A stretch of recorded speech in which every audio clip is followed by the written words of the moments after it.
नमस्ते भाभी जी। नमस्ते देवर जी। भाभी जी संतोष डीजे सेवराहा बाजार का आए हैं। अपना डीजे लेकर। उनका डीजे बहुत खतरनाक बजता है।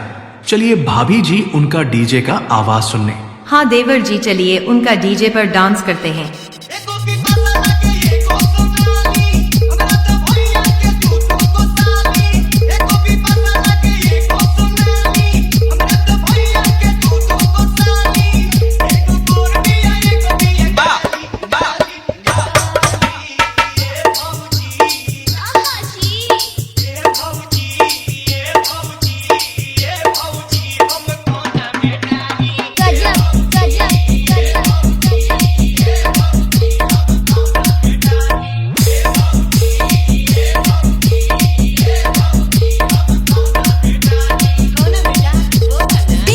Santosh sound, DJ Santosh sound, DJ Santosh sound, DJ Santosh sound. Sevraha बाजार, सेवराहा बाजार, सेवराहा बाजार, Sevraha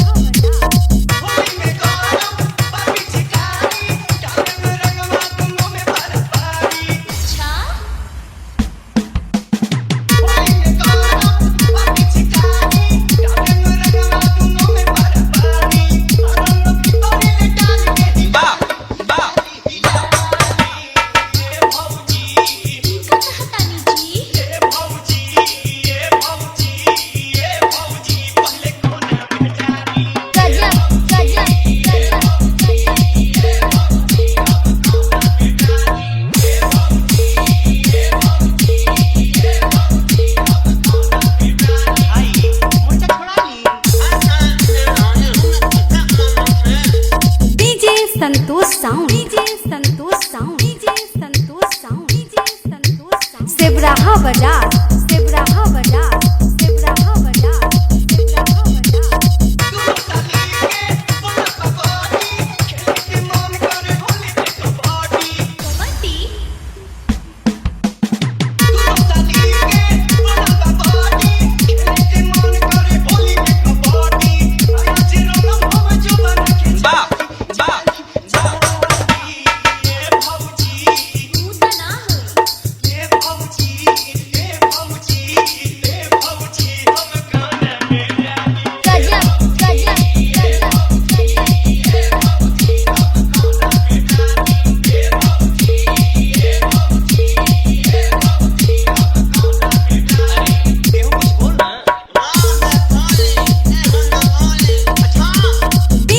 Santosh sound, DJ Santosh sound, DJ Santosh sound, DJ Santosh sound. Sevraha बाजार।